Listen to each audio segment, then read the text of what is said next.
ബംഗാളിൽ 200 കടക്കും. എക്സിറ്റ് പോളുകളെ തള്ളി മമതാ ബാനർജി.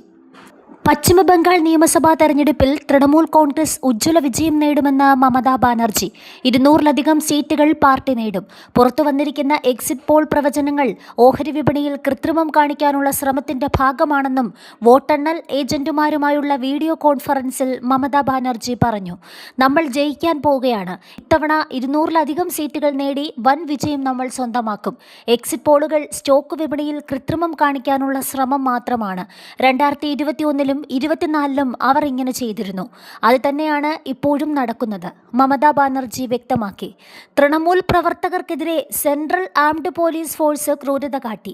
അതിക്രമങ്ങൾക്ക് ഇരയായവർക്ക് പാർട്ടി വേണ്ട പരിഗണന നൽകുമെന്നും മമതാ ബാനർജി വ്യക്തമാക്കി.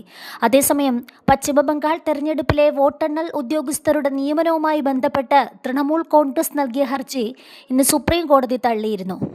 കേന്ദ്ര സർക്കാർ ഉദ്യോഗസ്ഥരെ കൗണ്ടിംഗ് സൂപ്പർവൈസർമാരായും അസിസ്റ്റന്റുമാരായും നിയമിക്കുന്നതിൽ തെറ്റില്ലെന്ന് പറഞ്ഞ സുപ്രീം കോടതി തെരഞ്ഞെടുപ്പ് കമ്മീഷന്റെ ഉത്തരവിൽ ഇടപെടാൻ വിസമ്മതിച്ചു. ഉദ്യോഗസ്ഥർ സർക്കാർ ജീവനക്കാരാണെന്നും അവരെ വിശ്വാസത്തിലെടുക്കണമെന്നും കോടതി പറഞ്ഞു. തെരഞ്ഞെടുപ്പ് കമ്മീഷന്റെ സർക്കുലർ അംഗീകരിച്ചുകൊണ്ടാണ് സുപ്രീം കോടതിയുടെ ഉത്തരവിറക്കിയത്.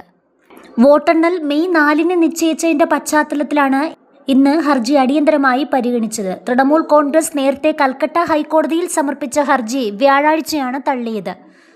സംസ്ഥാന സർക്കാർ ജീവനക്കാർക്ക് പകരം കേന്ദ്ര പൊതുമേഖലാ സ്ഥാപനങ്ങളിലെ ജീവനക്കാരിൽ നിന്ന് വോട്ടെണ്ണൽ സൂപ്പർവൈസറെയും സഹായിയെയും നിയമിക്കുന്നതിൽ ഞങ്ങൾക്ക് നിയമവിരുദ്ധതയും കണ്ടെത്താൻ കഴിഞ്ഞിട്ടില്ല എന്ന് ഹൈക്കോടതി പറഞ്ഞിരുന്നു.